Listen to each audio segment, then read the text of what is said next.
Cisco Certified Network Associate Day 18.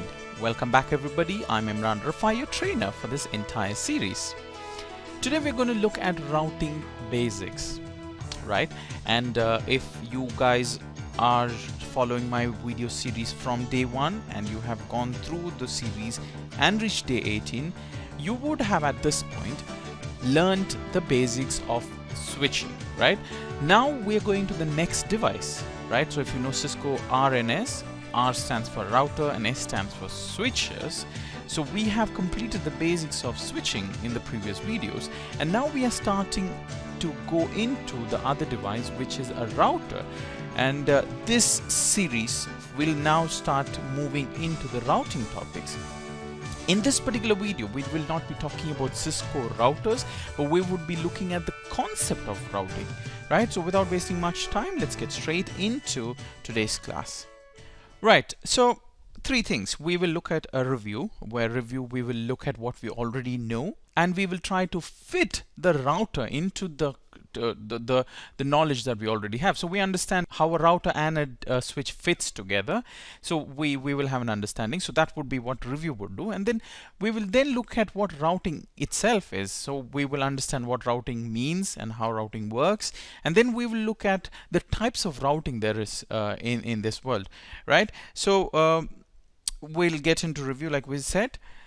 So this is a topology we had earlier looked at in one of our switching videos, right? So we will look at the data flow, we'll look at how data flows through the network, and we will go back to doing a three-way handshake, right? The first packet or the first frame that is sent for a TCP three-way handshake is a sync message, yeah, if you remember. So let's look at how a sync message is sent from this computer, that is 10.1.1.10, this PC, trying to create a three-way handshake with this server, right? Let's assume they want to do an FTP connection, right?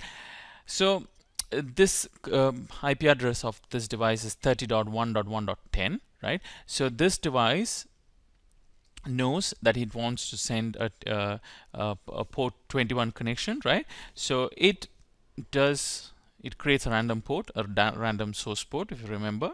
If you don't know what we're talking about, I would recommend you go back to our previous videos, go through these ports, right? What ports are, right? So it creates a random source port. It creates a destination port because it knows it wants to connect to port 21, right?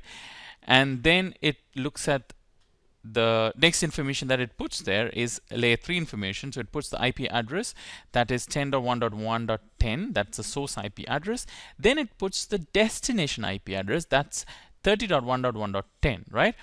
Now this data does not change, right? This data does not change until it reaches the end, right? So until it reaches this device, this data does not change at all.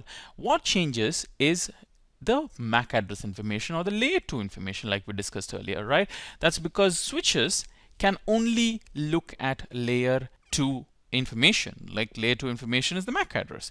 The routers are the only device, or rather in this scenario, router is the only device that can look at layer 3 information. Of course, the computers can look at layer 3 information, right? So looking at the switch and router, switch can only look at layer 2 information. Routers can look at layer 3 information, right? So let's assume this switch does not, it knows its own MAC address, obviously. So it knows that its source MAC address is whatever, 111, right? And it wants to know what's the MAC address of this device. So the computer computes. It looks source IP address and destination IP address, and it realizes immediately, right? If you know how to look at subnetting and if you know how to look at networks, 10.1.1.10, and we are assuming it's /24, these both are from different networks. So the minute the computer realizes that it is not from its own network, it's from a different network, right? Where does it send the data? Right, quite naturally, it has to send that data to the gateway IP address.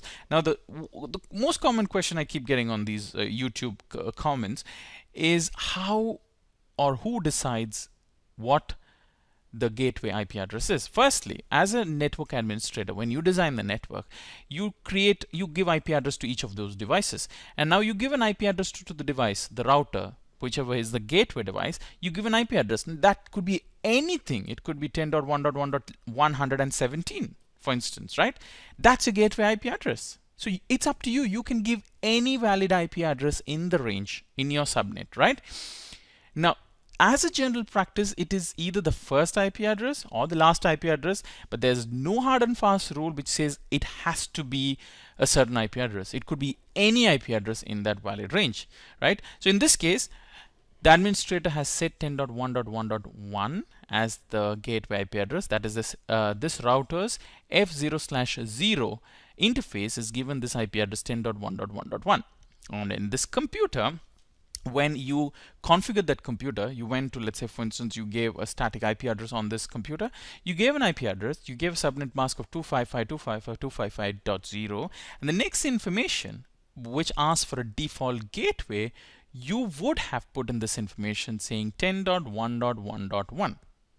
for instance, and let's assume that's the case if it is a static IP address. Now, if it was not through a static IP address, you say your computer had DHCP, the DHCP actually will put that information, right? So it'll automatically put that information. So somehow, whether it is static IP address configuration or dynamic DHCP configuration, this computer would be configured with a gateway IP address.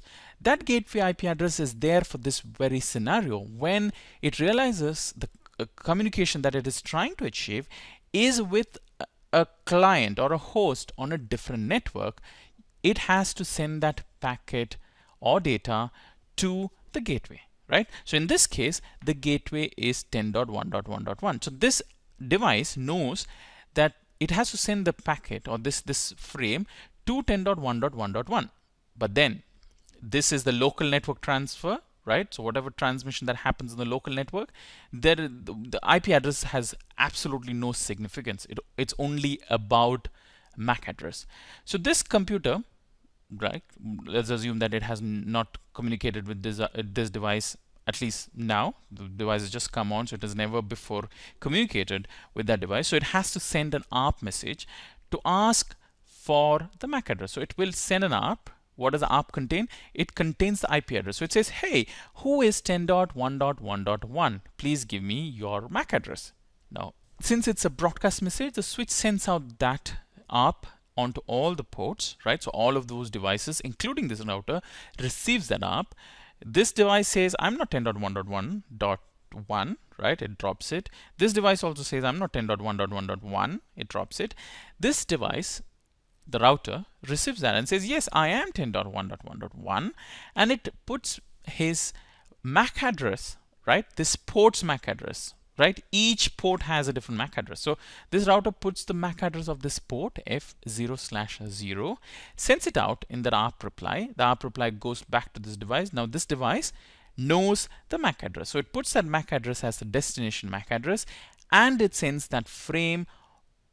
Right, before it puts it on the frame, it also puts an FCS or CRC, the cyclic redundancy check. What a cyclic redundancy check means? It's an error checking mechanism where it takes this entire thing, right? It puts this entire thing onto an algorithm. It creates a value, right? Puts that value at the end, right? And it sends, the frame goes through the wire, right? And it reaches this device. Now, when that device receives, it takes that FCS value or CRC value. It does the same algorithm, what was done by the sending device, and checks if that algorithm results the CRC value. If it does, the data is not corrupt. If it does not, the data is corrupt. Now, what is data corruption? Because data is nothing but zeros and ones, right? And zeros and the way computers work is when there is current or when it's on state, the computer, the receiving device says, okay, I've got a 1. When there's no current, or when they put it off, it's a 0. So it's zeros and ones. Any leakage of current on a physical medium like your Ethernet, right? I'm not saying this is common, but it can happen. You know, if there is a hub, for instance, it corrupts data very, very often. So if there's a corruption where there is a leakage, so ones become zero, zeros become 1, right? Even 1 bit changes, that data is corrupt and FCS or the CRC will not match, and this device has to resend that frame again, right? So once that happens, this device gets this and it looks at the MAC address, right? It looks at the MAC address. It says, it strips that. It says, okay, now layer 3, let's look at the layer 3 information. When it looks at the layer 3 information, it realizes this particular frame has to go to 30.1.1.10. Right? This is where it gets interesting. Previously, when we did this, we said this device, the router, somehow knows where to send this device. That's because because we were talking about switches, I was not really interested to talk about routing. So that's why I said what I said then. Now let's see how it knows what it knows. How does it know? Like for instance, in this case, I have added, let me just put take the pen, right? So I've added a couple of more links, right? So it has 4 ports in this, right? F0/0, F0/1, 0/2, and 0/3. Now, how does this device know that the network 30.1.1.0/24, right, this particular network, how does it know that it has to send the data through this port, right? It could have very well gone here or here, right? So what happens is routers work with something called as the routing table, right? So routing table is a table that every router has. So it immediately, when it has to do a routing decision where to send a particular frame, it looks at its routing table. Whenever any port is connected, like for instance in this case, in this case, F0/0 is connected or configured with the IP address 10.1.1.1.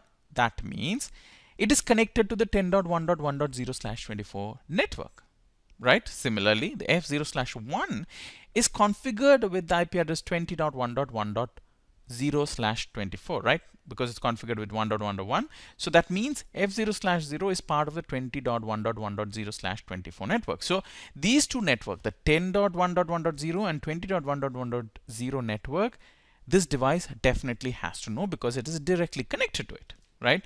So this information and this information is default. Now, how does it know about, let's assume 40 and 50. So let's assume F0/2 is connected to 40 and F0/3 is connected to 50. And 30.network is connected to this device. So this device, again, has a routing table of its own, which says 30. is connected to my interface here. And let's assume this is 0/1. And let's assume this is 0/0, right? So this device says my 0/0 is connected to 20.network. And my 0/1 is connected to 30.network, right? It knows nothing else. And this device, by default, knows nothing else. It knows only these two information. And if it's connected to 03 and 02 is connected to 40 and 50, let's say it knows these two information, but it doesn't know anything about 30.network. Routing by routing protocol, right, is what tells these devices about those routes that it does not know. Right? The mechanism by which these routers communicate with each other is the base of routing, right? So once they communicate, so we will look at it. We have different types. We have static routing or dynamic routing. Static routing is when I go into this device and I put an information there saying if you want to go to 30.1.1.0/24, go through F0/1, right?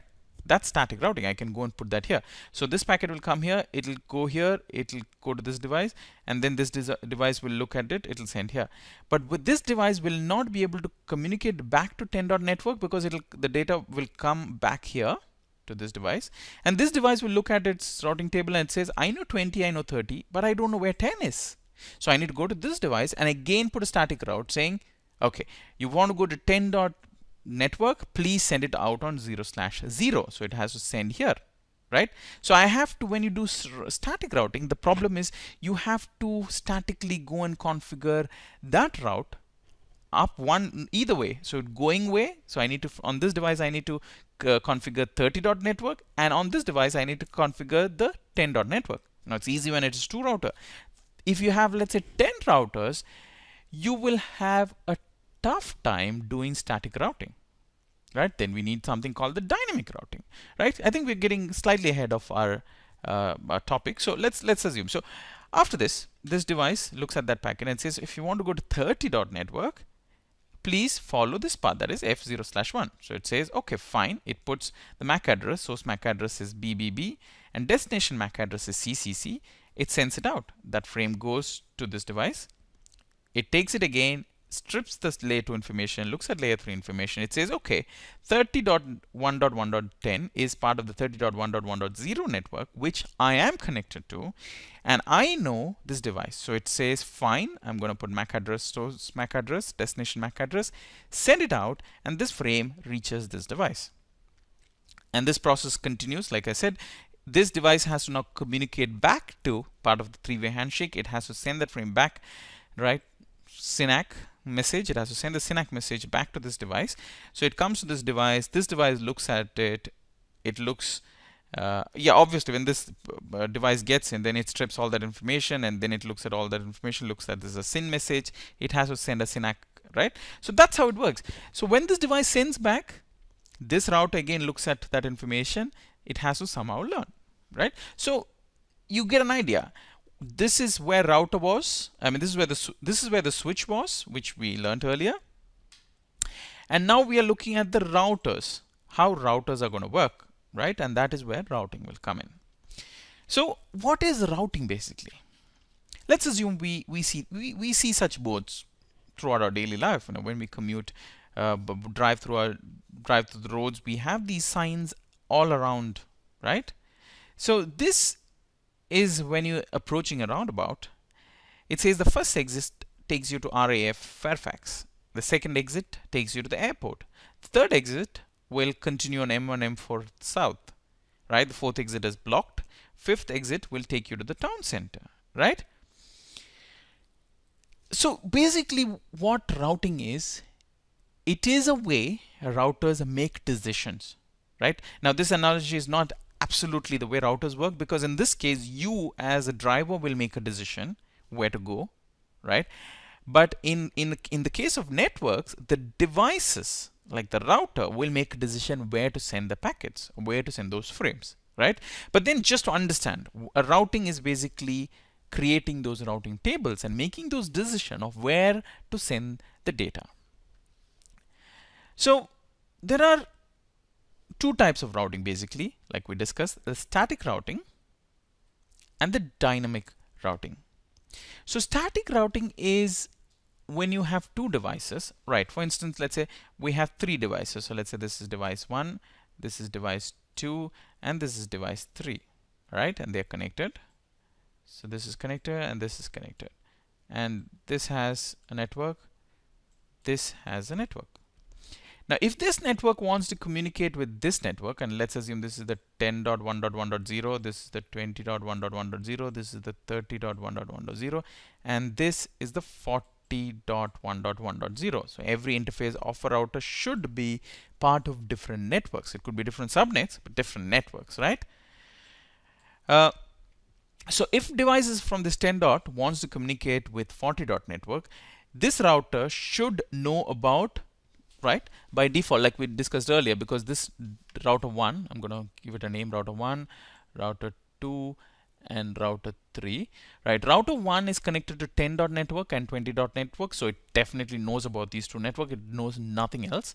Router 2 knows only about 20 and 30 because it's connected to 20 and 30 network.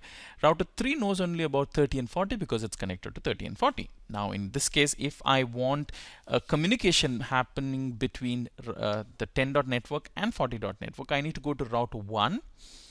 Tell this router about 30 dot network. I should tell, if you want to reach 30 dot network, please send it out on this interface, right? And I should also go there and tell, if you want to reach 40 dot network, please send it out on this network, right? That's how it is. Similarly, if I go to 40 dot networks, right? Now, if I go to the router 2, Router 2 knows only about 20 and 30, so I need to create two networks. That is, I need to tell 10, if it wants to go to 10, please send it out here. And if it wants to go to 40, please send it out here. So I need to put two routes in router 2. Similarly, in router 3, I need to tell information about route 10.1.1.0 and 20.1.1.0. So these two network I need to tell where to go. That is here. I need to tell that it needs to send out here. And you see how it is. Static routes will initially it's very easy. You can, if it's a small network, it's very easy for you to do it. But as the network becomes bigger and bigger, it will start creating a lot of trouble because it is difficult to manage. You need to add routes everywhere, and you will have problems like this. Let's assume there is a new route now. A static route will always keep sending here because that's how you configured it. But a dynamic routing protocol will automatically recalculate and say, fine, this is our route, but because there is a new route now, I can take this route. So automatically it will update its routing table to say, if you want to go to 40.network, please go through here.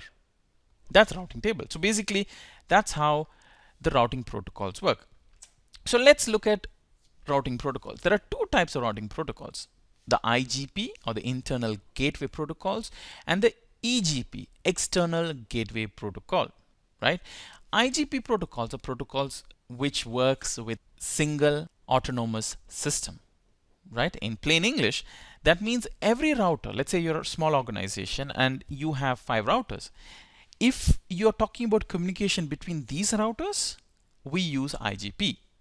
If you're talking about routers part of the network, internet, like ISPs, like your ISP, if they have to configure routing protocol to communicate on the internet, they use the EGP, right? So that's the difference between IGP and EGP. IGP, there are 3 popular protocols: the RIP, OSPF, and EIGRP. And your CCNA, latest CCNA curriculum only talks about OSPF and EIGRP. RIP is, I would say, one of the most rudimentary, or one of the most simplest form of routing protocol, and it's one of the most commonly used routing protocol as well. Not much of security. It's very simple, but the latest CCNA curriculum, they have taken that off. But then we will still look at RIP protocol. So I will talk to you all about RIP. I will teach you all RIP because I think it's a good protocol to learn and it gives you a basic understanding, right? We will start from RIP and then we'll go to OSPF and EIGRP. Similarly, external gateway protocol, there are 2: BGP, right, border gateway protocol, and EGP, which is external gateway protocol. Don't confuse, this EGP is classification, this EGP is actually a protocol. So EGP has a protocol called EGP, right? So for our CCNA and for major part, nobody talks about EGP. We're only concerned about BGP. We will look at OSPF and EIGRP, that's part of your curriculum, but we'll also look at RIP. That is, I think, bonus information for going through our network videos, right? So there are 2 types of routing protocols, right?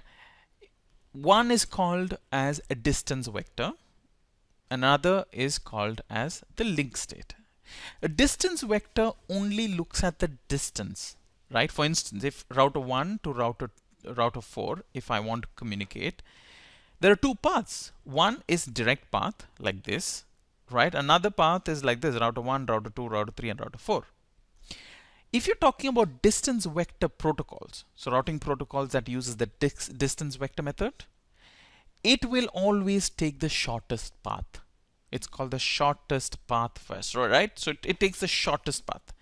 It doesn't matter whether that is the slowest connection. In this case, this path between R1 and R4, it is a very slow 128 kbps connection, right? Whereas the path through R2, R3 is 100 Mbps, 100 Mbps, 100 Mbps. It's way more faster than the 128 kbps. But protocols, if you're running, for instance, RIP, right? RIP is distance vector, right?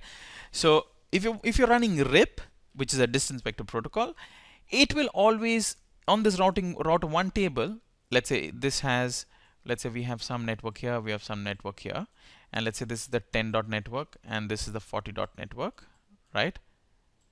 And this example also I'm going to put, so this is the 40 dot network and this is the 10 dot network, right?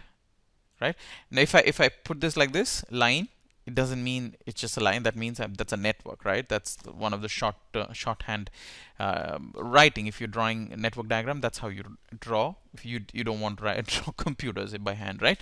So let's assume there are many computers here, and this is a 40 dot network, and this is the 10 dot network. So if the communication between 10 to 40 has to happen, if I want to do static route, I will come here and I will say statically that if you want to go to 40 dot network, please go through this route.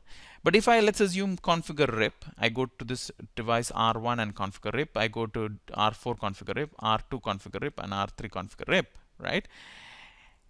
This R1 routing table will automatically say that if you want to go to 40 dot network, please go through this, right? Why? Even when this is faster, it will always choose the shortest path. That is the algorithm. The algorithm is the shortest path first. So it will always look at the shortest path. It has got only one hop, just one hop, and it reaches 40. Take this route. But whereas link state, a protocol like OSPF, right, it will always look at the link state. So it looks at this and it says 128 kbps. That means it's going to be very, very slow.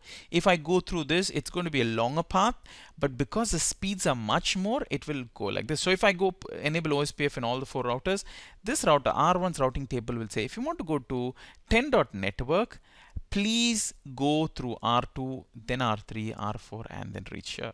That's link state. So RIP follows distance vector, OSPF follows link state. We have another routing protocol called EIGRP, and this is a Cisco proprietary routing protocol, right? So if you're talking about Juniper or any other networking devices, you'll never hear about EIGRP. EIGRP is a Cisco domain, right? And it's a very, very beautiful routing protocol. It's much more efficient than both RIP and OSPF. But you cannot use it with anybody else. And since we are part of the Cisco industry now, right, we're talking about Cisco CCNA, we will learn about EIGRP and we will see why EIGRP is very, very good. What's the advantage of EIGRP? EIGRP takes what's good about RIP, or rather what is good about distance vector, and it also looks at what is good about link state, and it has created a hybrid routing protocol, and that is why it is beautiful, and we will look at it a little later in the series, right? So I think we have given enough information about what we are going to look at in the future. In the next video, we will boot up a Cisco router. We will look at different parts. We'll look at the Cisco IOS for a bit. We will have an understanding and we'll see how similar it is from the Cisco switch. So Cisco switch and Cisco router has a similar operating system. So we'll look at the interface. The interface is very, very similar. And maybe I think today is day 18, right? So day 19, day 20, we will look at routing protocols and we will go in depth to learn about RIP, and then future videos we'll start learning about all the 3 routing protocols, and we'll implement those in a small network that we create. We will show you how to configure that in a Cisco router, and we will continue. So thank you so much for coming and joining me today. We will be adding more videos very soon. People keep asking me, is it enough? No, it's not enough. We have to complete this series. The series would have about 60 videos or more, I don't know.